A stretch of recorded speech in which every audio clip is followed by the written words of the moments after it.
Good morning friends, कैसे हैं आप सब। और मॉर्निंग के 5:40 होने वाले हैं।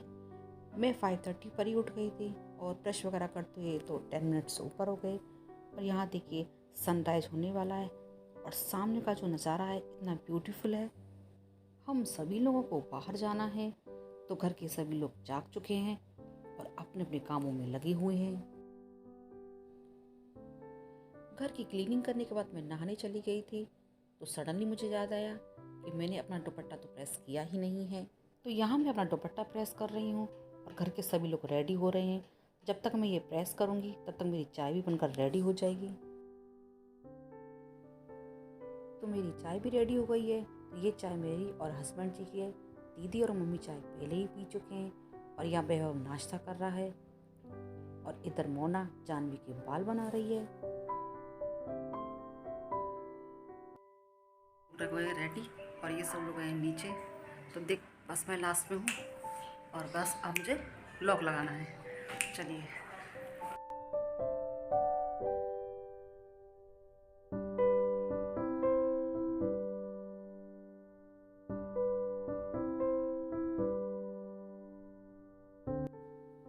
और हम सब लोग निकल चुके हैं घर से।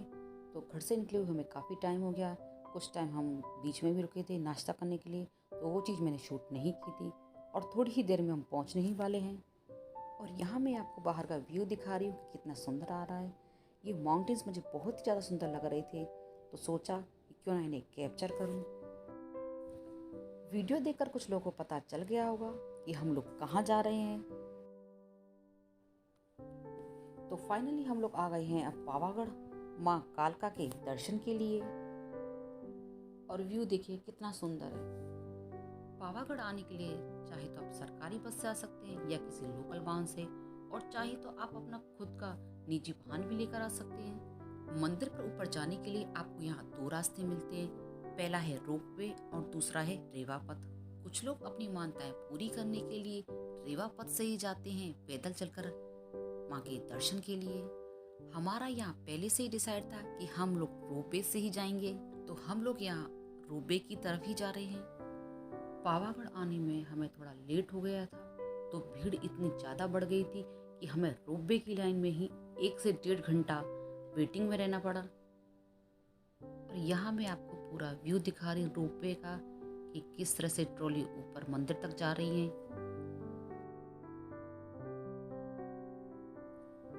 और ये है टिकट काउंटर जहाँ से आपको टिकट मिलते हैं रोपवे में बैठने के लिए। वैकेशन टाइम की वजह से रश बहुत ज़्यादा था। हम लोग यहाँ फ्राइडे के दिन आए तो भी इतना ज़्यादा रश था, तो सोचिए सैटरडे संडे अगर आप यहाँ आते हैं तो कितना ज़्यादा रश होगा। तो थोड़ी देर में हमारी टर्न आने ही वाली है।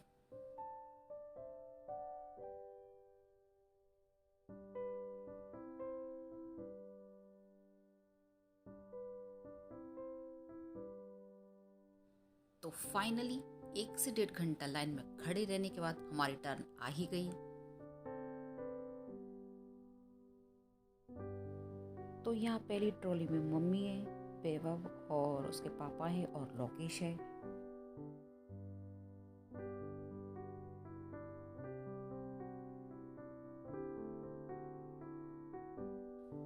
और जो सेकंड ट्रॉली है उसमें मैं, दीदी, मोना और जानवी थे।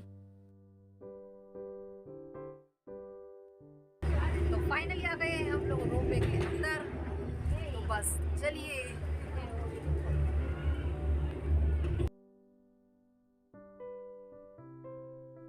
और यहाँ जो आप नीचे ग्रीन नेट देख रहे हैं तो इसी रास्ते से होकर लोग सीढ़ियों से मंदिर आते हैं। और यहाँ साइड में ही भद्रकाली माता का मंदिर है जो माँ कालका की ही बहन है।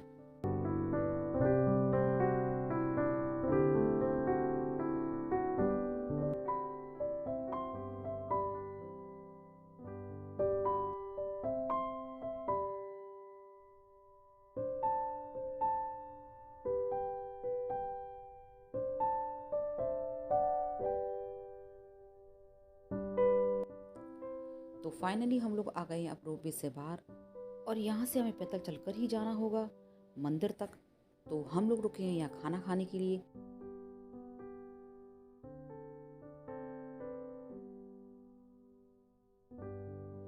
और यहाँ मैं वीडियो शूट कर रही हूँ, सबके पिक्चर्स ले रही हूँ और मोना का ध्यान पूरा मेरे ऊपर ही है। खाने का ऑर्डर हम लोग दे चुके हैं और खाने में हमें पाव भाजी और डोसा कराई है और वैभव उसके पापा और लोग के हैंड वॉश करने गए हैं, तो ये लोग भी यहाँ आ गए हैं।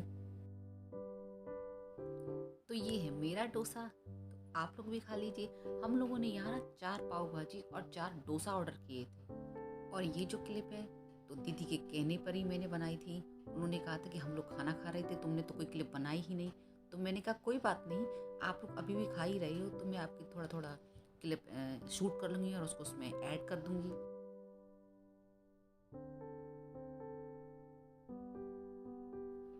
तो खाना खाने के बाद अब हम लोग जा रहे हैं मंदिर। तो यहाँ से मंदिर जाने में कम से कम 20 से 25 मिनट का टाइम लगता है। तो चलिए यहाँ मैं आपको मंदिर के बारे में कुछ बातें बताती हूँ। पावागढ़ माँ सती के 51 शक्तिपीठों में से एक है। गुजरात में माँ सती के 3 शक्तिपीठ हैं, एक पावागढ़, दूसरा अंबाजी और तीसरा बहुचराजी। राजा दक्ष की पुत्री थी सती। जब राजा दक्ष ने भगवान शिव का अपमान किया था तो माँ सती एक हवन कुंड में समा गई थी।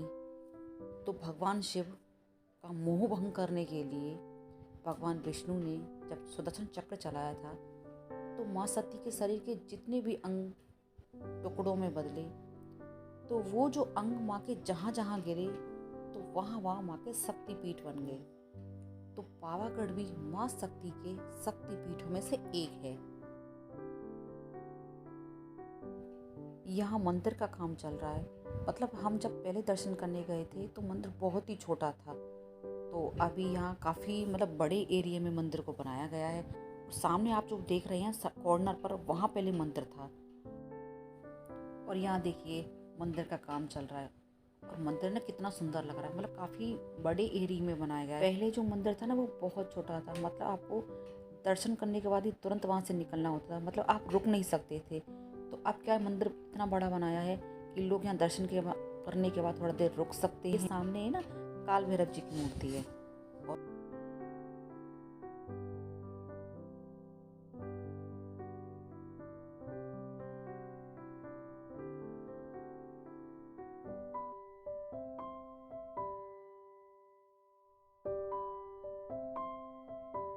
तो दर्शन हम सभी लोगों ने कर लिए हैं और यहाँ मैं आपको मंदिर का पीछे का एरिया दिखा रही हूँ। यहाँ साइड में प्रसाद के लिए एक अलग से काउंटर बना हुआ है और यहाँ साइड में जो सीटियाँ हैं ये नीचे जाने के लिए। हम दूसरे रास्ते से आए थे और आने का रास्ता अलग है और जाने का रास्ता अलग है। तो बस अब हम लोग जा रहे हैं घर। और यहाँ दीदी को ना डर लग रहा था, तो मैंने उनको बोला आप नीचे मत देखिएगा, आप साइड में देखिएगा।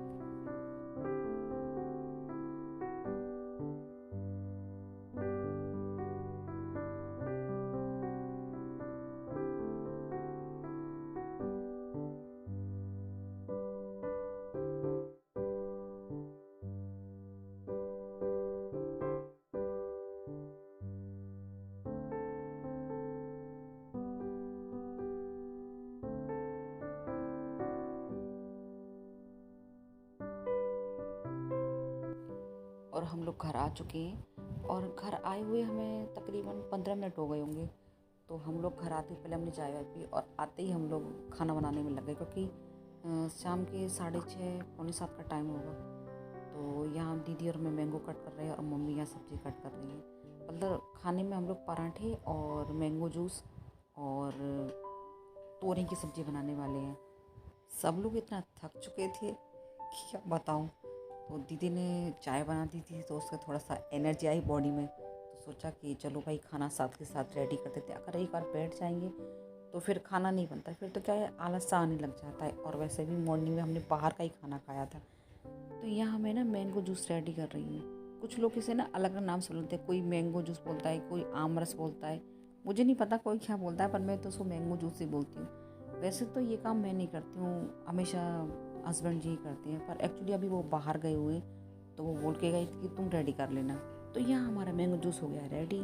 तो मैं इसे ढक कर रख दूँगी फ्रीज़र में। जब हम लोग खाना खाने बैठेंगे तो इसे फ्रीज़र से निकालेंगे।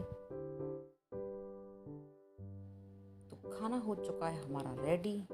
और किचन की हालत तो आप देख ही रहे हैं कैसी हो रही है, अभी इसको भी ठीक करना है। तो इस वीडियो को मैं यहीं एंड कर रही हूँ। वीडियो पसंद आए तो उसे लाइक कीजिए, शेयर कीजिए और मेरे चैनल को सब्सक्राइब करना ना भूलिएगा। फिर मिलूंगी आपसे एक नई वीडियो के साथ।